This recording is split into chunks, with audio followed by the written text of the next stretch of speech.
Ya, hari ini saya akan mencoba memvaluasi saham EIPO MDIY ya, Mr. DIY.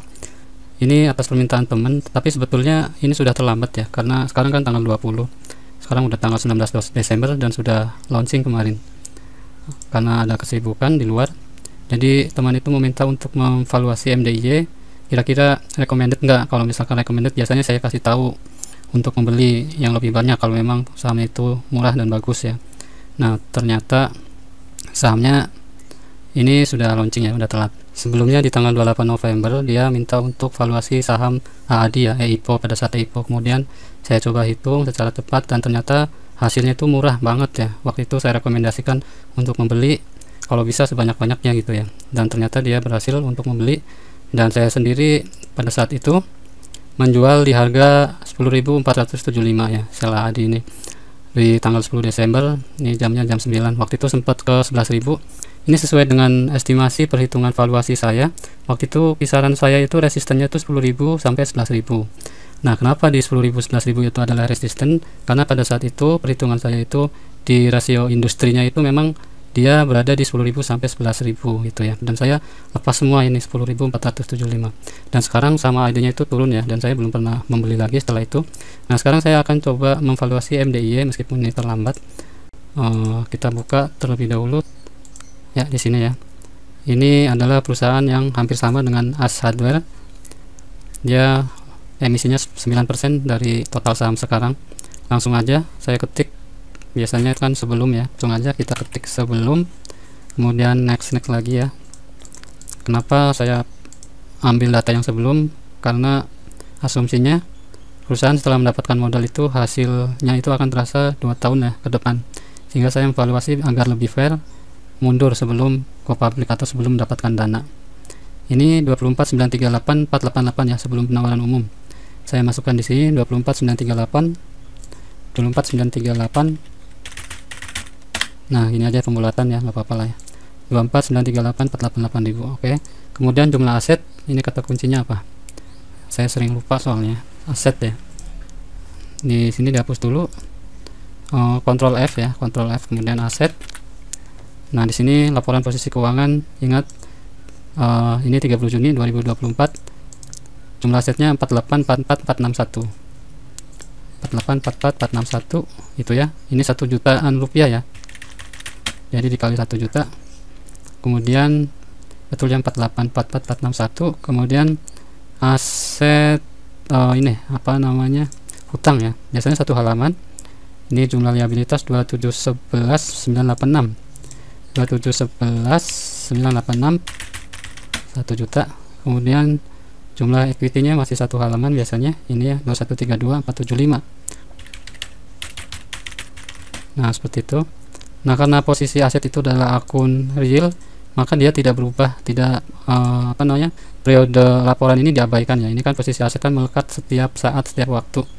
Beda dengan nanti penjualan atau laba bersih, karena dia akun nominal menyesuaikan periode waktunya.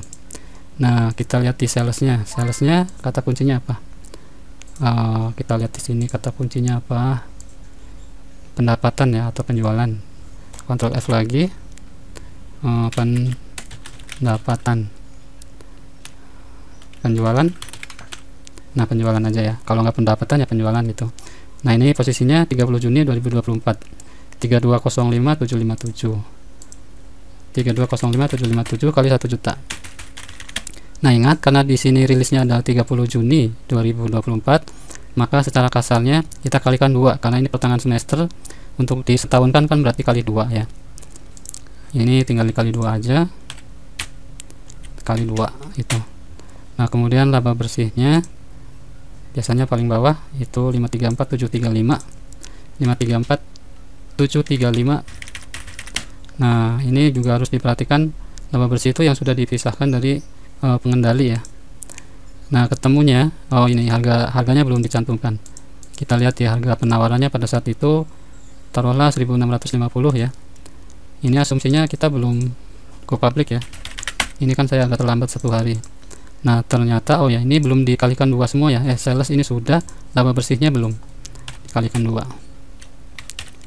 Nah, seperti itu. 1 triliun ya.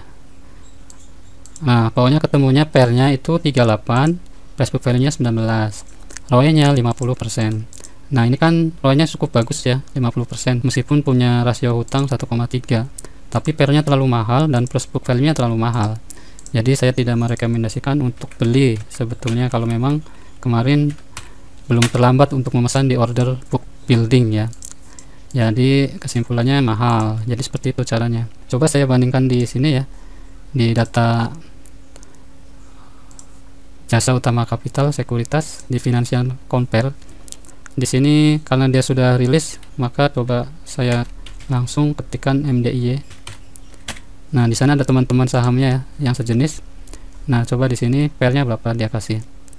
Pairnya itu 0,01. Price book value-nya 0 ya. Ini kayaknya ngaco, ini belum update semua ya. Kalau ROE-nya itu sudah betul 50% sama ya. Di sini 50%. Kalau ROE-nya sudah betul. Nah, teman-teman yang lainnya berapa sih dia? ACS berapa? ROE-nya cuma 12. Di sini di industri dan sektoralnya MDIY itu berada di price book value ini ya, 0,01. Sektoralnya 0,6.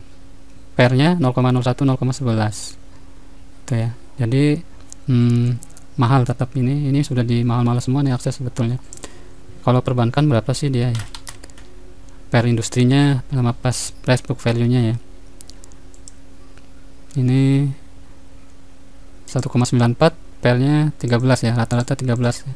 Kalau ini hampir rata ya, bagus banget ini industri sektoralnya sudah angkanya dan sudah mencerminkan rata-ratanya ini ya.